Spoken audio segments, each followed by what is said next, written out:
જય હિન્દ વિદ્યાર્થી મિત્રો, ગુજરાત સ્ટડી કોર્નરમાં આપનું સૌનું હાર્દિક સ્વાગત છે. તો આજનો આપણો જે ટોપિક જે છે એ 8 થી 10 સુધી કામ આવે એવો ટોપિક છે, જેનું નામ છે WH ક્વેશ્ચન્સ. હવે WH ક્વેશ્ચનની અંદર જો આપણે વાત કરીએ તો એની અંદર વર્ડ્સ આવે છે, જેમ કે હુ, વોટ, વેર, વેન. આ બધા શબ્દોની અંદર આપણને જો કોઈ કોમન વસ્તુ જે દેખાતી હોય બધાની અંદર છે WH, WH, WH અને WH. એની સાથે સાથે જો વાત કરીએ આપણે તો હાઉથી શરૂ થતા પ્રશ્નો જે છે એ પણ WHની અંદર કન્સિડર કરવામાં આવે છે. હાઉ મેની, હાઉ મચ, એ બધું. સૌથી પહેલાં આપણે WH ક્વેશ્ચનની વાત કરીએ તો સૌથી પહેલાં છે હુ. હુ એટલે થશે કોણ અથવા કોણે, જે તમને સેન્ટેન્સમાં આગળ જોવા મળશે. કોઈ પણ WH જે વર્ડ હશે બરાબર, એ બધા જ તમને સેન્ટેન્સમાં આગળ જોવા મળશે અને જેનાથી જ પ્રશ્ન બનશે. બરાબર. તો સૌથી પહેલાં જો આપણે વાત કરીએ કે હુ, તો હુ એટલે થશે કોણ. તો કોઈ પણ વ્યક્તિની વાત કરીએ અથવા વ્યક્તિઓ વિશે માહિતી મેળવવી હોય આપણે તો હુ વડે પ્રશ્ન પૂછાય. બરાબર. તો જેવી આપણે વાત કરી કે ભાઈ માણસ જે છે એને પૂછવું હોય આપણે કે કોણ છે આ, એવી રીતના. બરાબર. ત્યારે હુથી આપણે જે છે એ ક્વેશ્ચન પૂછી શકીએ છીએ. જેમ કે આપણને અહીંયા સેન્ટેન્સ આપેલું છે કે રાજ ઇઝ અ ડોક્ટર, એટલે કે રાજ જે છે એ ડોક્ટર છે. પણ હવે આપણને ખબર નથી કે ડોક્ટર જે છે એ કોણ છે. બરાબર. તો આપણે ક્વેશ્ચન શેનાથી પૂછી શકીએ છીએ? તો આપણે જે છે એ ક્વેશ્ચન હુથી પૂછી શકીએ છીએ. બરાબર. કે ભાઈ ડોક્ટર જે છે એ કોણ છે, તો હુ ઇઝ અ ડોક્ટર, એવી રીતના થશે અને પાછળ શું આવી જશે? ક્વેશ્ચન માર્ક આવી જશે. તો એવી રીતના જે છે આપણે શું કરવાનું છે? ક્વેશ્ચન બનાવવાના છે. ફરીથી જો આપણે વાત કરીએ, સેકન્ડ એક્ઝામ્પલ જોઈએ કે સંજય રોટ અ લેટર. હવે સંજય જે છે એ લેટર લખેલો છે. બરાબર. આ કેસમાં પણ આપણને ખબર નથી કે ભાઈ લેટર જે છે એ કોણે લખ્યો છે. બરાબર. તો આપણે ક્વેશ્ચન કોનાથી પૂછશું? અગેઇન ફરીથી તો હુથી જ પૂછાશે. ઓબ્વિયસ છે કે હુ રોટ અ લેટર. તો આવી રીતના જે છે એ આપણે શું કરવાનું છે? WH ક્વેશ્ચનની અંદર ક્વેશ્ચન બનાવવાના છે. તમને કોઈ પણ એક સ્ટેટમેન્ટ આપેલું હશે, એટલે કે સેન્ટેન્સ આપેલા હશે. એ સેન્ટેન્સની નીચે તમને શું આપેલી હશે? જે તે શબ્દ ઉપર અંડરલાઈન આપેલી હશે. એને તમારે શું કરવાનું છે? ક્વેશ્ચનમાં બદલવાનું થશે. એક્ઝામની અંદર તમને લોકોને આવી રીતના પૂછાય છે. હા, બોર્ડની અંદર તમે હશો તો તમને લોકોને MCQ જે છે એ આપેલા હશે. બરાબર. અગેન આપણે બીજા 2-3 એક્ઝામ્પલ જોઈએ એટલે તમને વધારે આઈડિયા આવે. જો ત્રીજા એક્ઝામ્પલની આપણે વાત કરીએ તો mister Dave is our teacher. હવે આને જો આપણે ક્વેશ્ચનમાં બદલાવવું હોય તો આપણે શેનાથી પૂછી શકશું આ વસ્તુને? કે ભાઈ આપણે એમ પૂછવું છે કે ભાઈ તમારા ટીચર જે છે એ કોણ છે. બરાબર. તો આપણે ક્વેશ્ચન શું બની શકે કે હુ ઇઝ યોર ટીચર, કે ભાઈ તમારા ટીચર જે છે એ કોણ છે. તો જવાબમાં શું મળશે? મિસ્ટર દવે જે છે એ અમારા ટીચર છે. બરાબર. અવર એટલે અમારું થશે. અવર એટલે અમારું. બરાબર. કે મિસ્ટર દવે જે છે એ અમારા ટીચર છે. જ્યારે આપણે યોરની વાત કરીએ છીએ કે હુ ઇઝ યોર ટીચર. બરાબર. તો યોર એટલે શું થઈ જશે? તમારું. બરાબર. હુ ઇઝ યોર ટીચર એટલે કે તમારા. આ કેસમાં શું પૂછ્યું છે? તમારા ટીચર જે છે એ કોણ છે, એવી રીતના. બરાબર. તો બીજા અમુક ક્વેશ્ચન જે છે એ આપણે ચર્ચા કરીએ તો જેમ કે આપણે ક્વેશ્ચન કોઈ પણ બનાવી શકીએ છીએ હુથી. જેમ કે હુ ઇઝ યોર બ્રધર. ભાઈ તમારો ભાઈ જે છે એ કોણ છે? તો એના જવાબમાં આપણને શું મળશે? જે તે વ્યક્તિનું નામ મળશે. બરાબર. એવી રીતના. જેમ કે રાજ ઇઝ માય બ્રધર, કે રાજ જે છે એ શું છે? મારો ભાઈ છે. એવી રીતે.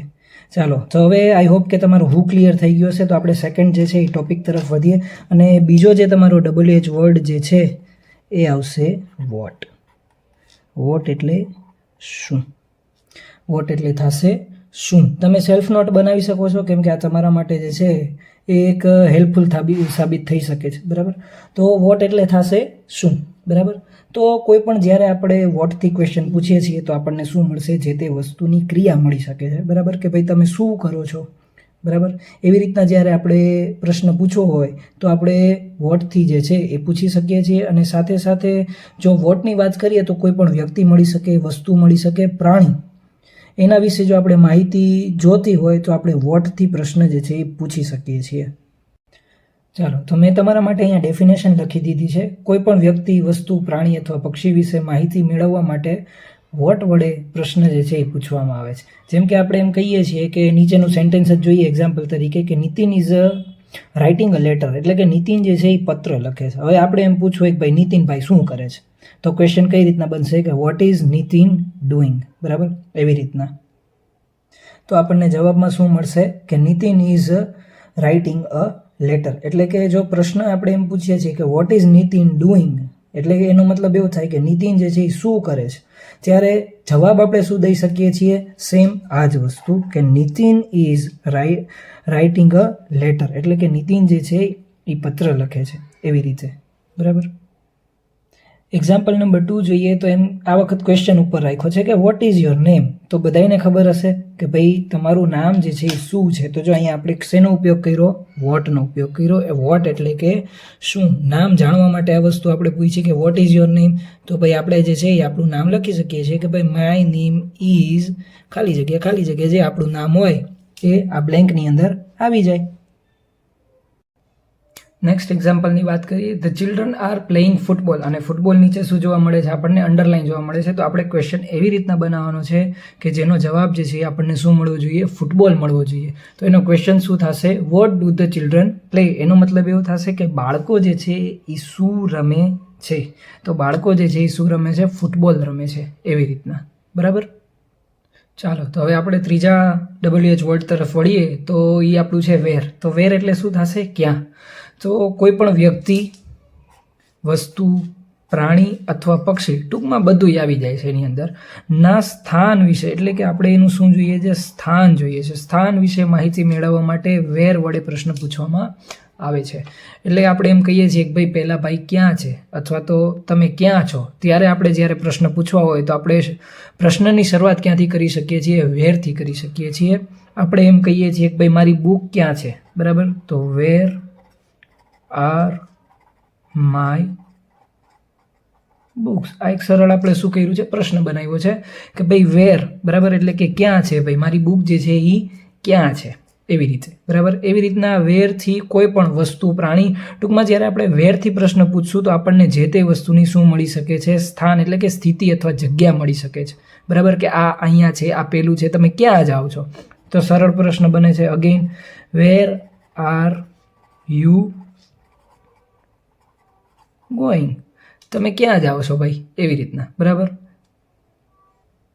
જો ફરીથી જ વસ્તુ આપણે સમજીએ તો શું કહે છે, the books are on the table. હવે એ જ વસ્તુ આપણને કદાચ ન ખબર હોય કે ભાઈ મારી બુક જે છે એ ક્યાં પડી છે, તો આપણે ક્વેશ્ચન જે છે એ શેનાથી પૂછી શકીએ કે વેર આર માય બુક્સ. એવી જ રીતના આઈ એમ ગોઈંગ ટુ સ્કૂલ, હું સ્કૂલે જાઉં છું, બરાબર. કોઈ આપણને એવું પૂછે છે કે ભાઈ ક્યાં જાઓ છો, તો આપણે જવાબમાં શું કહી શકીએ છીએ કે હું જે છે એ સ્કૂલે જાઉં છું. તો આજ માટે જે છે WH વર્ડના 3 વર્ડ્સ જે છે એ આપણે જોયા છે, બરાબર. સૌથી પહેલાં જો આપણે વાત કરીએ તો હુ, વોટ અને વેર જે છે એ આપણે જોયેલા છે, બરાબર. આ ચેનલનો ટાર્ગેટ એ છે કે બાળકોને જેટલું શક્ય બની શકે એટલું વધારે સરળ રીતના અમે, અમારી ટીમ જે છે એ પૂરેપૂરો પ્રયત્ન કરશે તમારા માટે. સો તમે લોકો જે છે એ સ્ટે ટ્યુન, બરાબર, એટલું હું કહી શકું છું. જય હિન્દ, જય ભારત.